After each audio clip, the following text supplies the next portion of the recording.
अस्सलामु अलैकुम वरहमतुल्लाहि वबरकातुहू। जैसा कि शफ़ीक और फ़िरोज़ ने पिछले मीटिंग में वादा किया था कि सारे केसेस ख़त्म कर दिए जाएंगे, और ये वादा उन्होंने हज भवन के मस्जिद में इमाम साहब के सामने वादा किया था कि हम लोगों ने ये सारे केसेस ख़त्म कर देंगे। लेकिन दोगलापन देखिए कि वो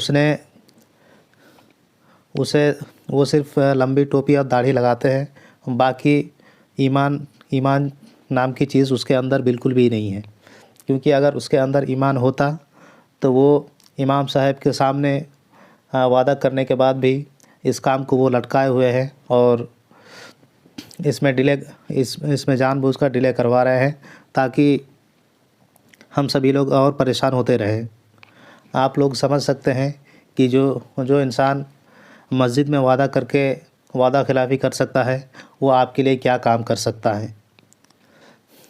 अगर 1.5 साल के बाद भी अगर आपको ये समझ में नहीं आ रहा है कि वो आपके साथ क्या खेल खेल रहा है, तो आप सब लोगों को समझ लेना चाहिए कि आपके अंदर कितनी बुद्धि है, और आपके साथ दुनिया में कोई भी इंसान है जो आपको इसी तरह से बेवकूफ़ बना सकता है।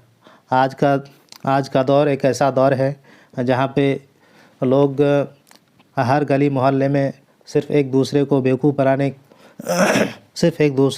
बनाकर पैसा कमाने के ही फिराक में रहते हैं। और यही काम शफ़ीक ने काउंसलिंग से लेकर अभी तक हम सभी लोगों के साथ किया है। सबसे पहली बात तो ये है कि ये जो पूरा कार्यक्रम है, ये प्री प्लान था, यानी कि ये पहले से सोचा हुआ था कि इसी तरह से हम लोगों को काम करना है और पैसे कमाना है इस वैकेंसी के थ्रू से। सबसे पहली बात तो ये है कि जब बीएसएससी ने ऐसा कुछ नहीं कहा था कि जिसके पास न्यू एनसीएल है या फिर पुराना एनसीएल है, उसने किसी को भी बीएसएससी ने किसी को नहीं रोका था। किसी के पास न्यू एनसीएल है तो वो डॉक्यूमेंट वेरिफिकेशन नहीं करा सकता है। ऐसा कहीं भी बीपीएससी ने नोटिस जारी नहीं किया था, और ऐसा होता भी नहीं है। क्योंकि रूल ये है कि अगर आपने जो भी अपने फॉर्म में कैटेगरी का दावा किया है, अगर उस कैटेगरी का आप सर्टिफिकेट जमा नहीं कर पाते हैं तो उसके लिए आपको जनरल माना जाएगा, जनरल कैटेगरी में आपको डाल दिया जाएगा।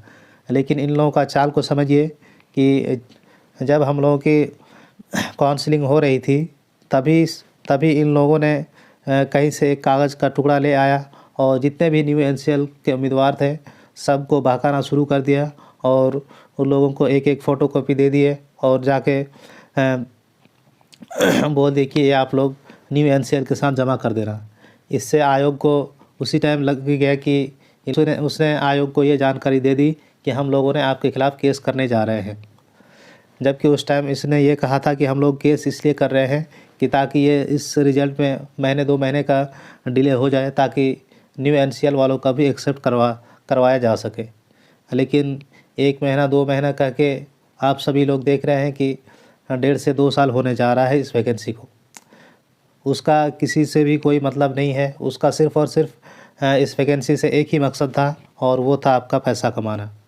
अगर वो आपके लिए थोड़ा सा भी सोचते तो अब तक आपके केस का जो कम से कम 1 या 2 हियरिंग हो ही जाता। जैसा कि CGL 3 वालों का हियरिंग होके फाइनल रिजल्ट भी आ गया, और शायद कुछ ही दिनों में उन लोगों को ज्वाइनिंग भी मिल जाएगी।